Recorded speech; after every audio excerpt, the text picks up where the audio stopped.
Hello दोस्तों, इस कहानी का शीर्षक है पत्नी का प्रेम। एक आदमी ने बहुत ही खूबसूरत लड़की से शादी की। शादी के बाद दोनों की जिंदगी बहुत प्यार से गुजर रही थी। वो उसे बहुत चाहता था और उसकी खूबसूरती की हमेशा तारीफ किया करता था। लेकिन कुछ महीनों के बाद लड़की चर्म रोग से ग्रसित हो गई और धीरे धीरे उसकी खूबसूरती जाने लगी। खुद को इस तरह देख उसके मन में डर समाने लगा कि यदि वह बदसूरत हो गई तो उसका पति उससे नफरत करने लगेगा और वह उसकी नफरत बर्दाश्त नहीं कर पाएगी। इस बीच एक दिन पति को किसी काम से शहर से बाहर जाना पड़ा। काम खत्म कर जब वह घर वापस लौट रहा था, उसका एक्सीडेंट हो गया।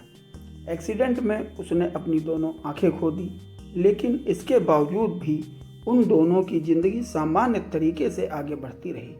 समय गुजरता रहा और अपने चर्म रोग के कारण लड़की ने अपनी खूबसूरती पूरी तरह गंवा दी। वह बदसूरत हो गई, लेकिन अंधे पति को इस बारे में कुछ भी पता नहीं था, इसलिए उसका उनके खुशहाल विवाहित जीवन पर कोई प्रभाव नहीं पड़ा। वह उसे उसी तरह प्यार करता रहा। एक दिन उस लड़की की मौत हो गई। पति अब अकेला हो गया था। वह बहुत दुखी था। वह उस शहर को छोड़कर जाना चाहता था। उसने अंतिम संस्कार की सारी क्रियाविधि पूर्ण की और शहर छोड़कर जाने लगा। तभी एक आदमी ने पीछे से उसे पुकारा और पास आकर कहा, अब तुम बिना सहारे के अकेले कैसे चल पाओगे? इतने साल तो तुम्हारी पत्नी तुम्हारी मदद किया करती थी।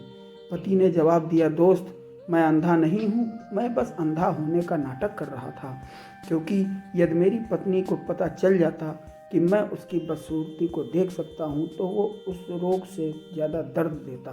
इसलिए मैंने इतने सालों तक अंधे होने का दिखावा किया। वो बहुत अच्छी पत्नी थी, मैं उसे बस खुश रखना चाहता था। बहुत बहुत धन्यवाद। अगर